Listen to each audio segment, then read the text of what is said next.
The operation is over. The patient lived and is healing. The prognosis is that the patient will be far stronger, bigger, better, and more resilient than ever before. Make America great again. Trump comments on his decision to introduce import tariffs. The patient survived and recovering. Of course, very interesting words and statements made by Donald Trump, and we will see that he strongly believes in what he is saying.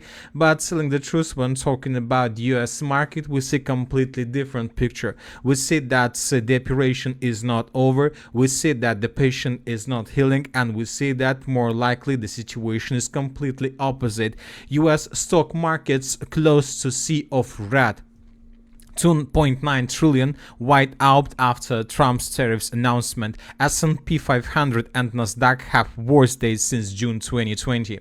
So of course, let's wait and see what is going to be next. Maybe the patient is going to survive and recover. Another important thing is that from one side, the Western countries and the United States of America are not in a very good relations, but on the other side, we see that Donald Trump continue improving his relations with the Russian Federation.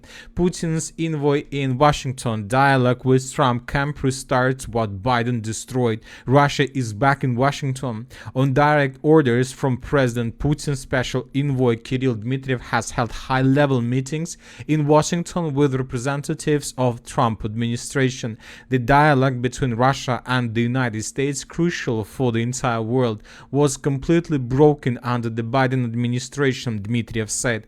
Restoring dialogue is a difficult and gradual process, but each meeting, each candid conversation helps more things forward. Another important statement from NATO members. Norway's foreign minister says, for example, Trump's tariffs may have breached NATO Article 2. Article 2, also known as the Washington Treaty, stipulates that international relations between member states should be conducted peacefully and with mutual respect, and promotes the elimination of opposition factors about international economic policies. Obviously, the Article number 2 was broken yesterday when Donald Trump introduced additional tariffs to the European countries. Today, also the statements and it was Washington's tariffs policy have found some reaction from the European countries. For example, today Emmanuel Macron made a lot of important statements. One thing is for sure, as a result of decisions that have been taken, the American economy and Americans, whether business or citizens, will be weaker than they were yesterday and poorer. Another important statement, another important piece of news is coming from Brussels. Let's discuss this in details.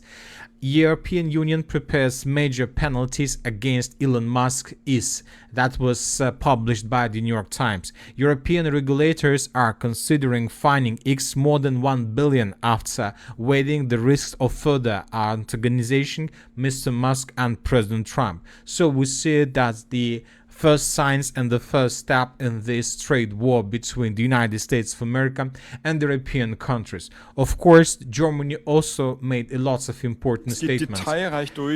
This time the statements were made by the German Vice Chancellor. Trump will bend under pressure and correct his statements. The German Vice Chancellor believes that Europe should push back on Trump's tariffs and not submit to Trump like the tech CEO at the inauguration. So we see that the conflict between the United States of America and the European Union is intensifying. So anyway, let's wait and see what is going to be next. And now let's return back to Ukraine, because when talking about Ukraine, the conflict continues, and we see that most likely both sides, the Russians and the Ukrainians, are preparing themselves before another round of escalation. Russia is preparing 15 new divisions for a large-scale offensive, deputy head of Zelensky's office. Russia plans to increase its group in Ukraine by 150,000 people, and this is enough to, let's say, take under control the Chernihiv region or the Sumy region. This is about 15 new motorized rifle divisions. Their formation continues. Russia has no problems with attracting personnel. In the near future, the Russian armed forces will put maximum pressure on those areas where this is possible. The Russian army continues to gradually advance, trying to push through individual sectors of the front, having tactical successes.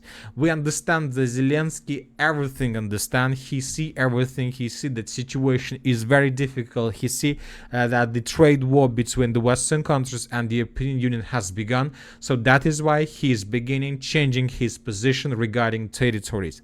Zelensky allowed the possibility of compromises on the territories lost by Ukraine.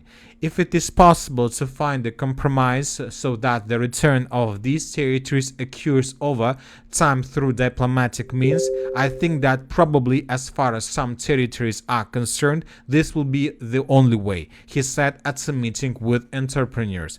However, he stressed that Kiev does not recognize these territories as Russian and that this is one of the red lines. Another important thing is that this is not just the statements and opinion of Zelensky. This opinion and the same opinion share with him the General Christopher Kovolid, NATO's top military commander in the region. Let's listen to his words and what was he talking about regarding Ukraine counteroffensive operation, possible. There's nothing inevitable in war. And the Ukrainians are in very strong defensive positions right now and are improving weekly their ability to generate force and to reinforce those positions. It is hard sitting here right now to envision a major Ukrainian offensive that clears everybody, out of every square inch of Ukraine. But likewise, it's very hard to envision Ukraine collapsing and losing that conflict. I do not think there's an inevitability to a Ukrainian loss. So as you can see, he believes that it is also hard to imagine Ukraine falling apart and losing this conflict. So the Christopher Kovolid tried to say that situation right now is 50-50. But let's discuss the situation on the ground and let's understand whether the situation indeed 50-50. And first, let's talk about the Zaporozhye direction.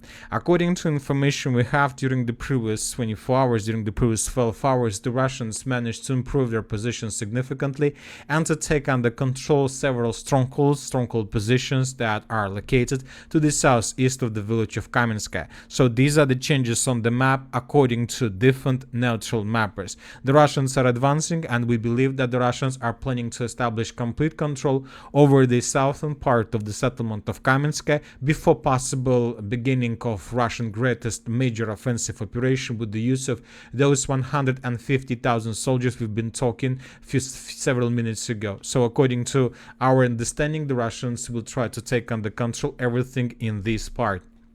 Now let's move further and let's discuss the situation in the Bogatyr direction. During the previous 24 hours, the Russians also managed to improve their positions. We have lots of icons with flags, as you can see. According to information we have, during the previous 24 hours, the Russians managed to improve their positions and to take under control several tree lines and strongholds in the fields between the settlements of Constantinople, Rozliv and Bogatyr. This information was provided us by neutral mappers and by pro-Russian resources. As for now, as you can see, without any geolocations that can confirm this.